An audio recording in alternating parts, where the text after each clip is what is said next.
CPIM-ൽ നിന്ന് ലീഗിൽ ചേർന്ന സുജാ ചന്ദ്രബാബുവിന്റെ വാദം വിചിത്രമെന്ന് CPIM കൊല്ലം ജില്ലാ സെക്രട്ടറി S. ജയമോഹൻ. ജമാഅത്തെ ഇസ്ലാമിയുമായി കൂട്ടുചേർന്ന് അധികാരം പിടിക്കാൻ ഏതുവരെയും പോകാൻ മടിക്കാത്ത മുസ്ലിം ലീഗിന്റെ വർഗീയ നിലപാടിനോടാണ് ഇവർ ഐക്യപ്പെട്ടതെന്നും പാർട്ടി വിടാൻ മാധ്യമങ്ങളോട് പറഞ്ഞ കാരണങ്ങളൊന്നും യാഥാർത്ഥ്യവുമായി ബന്ധമുള്ളതല്ലെന്നും S. ജയമോഹൻ പറഞ്ഞു. നിങ്ങൾ പറയുന്ന ആള് മുസ്ലിം ലീഗ് ചേർന്നു എന്ന് മാധ്യമങ്ങളിലൂടെയാണ് ഞങ്ങൾ അറിയുന്നത്. ചേരുന്നതിന് കാരണമായി അവർ വിശദീകരിച്ച വാദങ്ങളെന്ന് പറയുന്നത് പൊതുസമൂഹവും ആർക്കും തന്നെ ബോധ്യപ്പെടുന്ന നിലയിലുള്ള അതല്ല രാജിവെച്ച് പോകുന്നതിന് അവർ പറഞ്ഞ കാരണങ്ങളെന്ന്.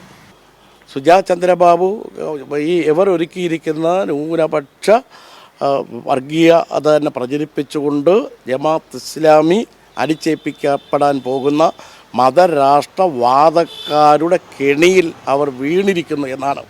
അവർ അധികാരം നഷ്ടപ്പെട്ടത് വീണ്ടെടുക്കുന്നതിന് വേണ്ടി മതരാഷ്ട്രവാദക്കാരായിട്ടുള്ള ജമാഅത്ത് ഇസ്ലാമി SDPI-യുമായി കൂട്ടുകൂടപ്പെട്ടുകൊണ്ട് മുന്നോട്ട് പോകുമ്പോൾ ലീഗിൻ്റെ നയം തീരുമാനിക്കുന്നത് ഇപ്പോൾ SDPI-യും ജമാഅത്ത് ഇസ്ലാമിയാണ്.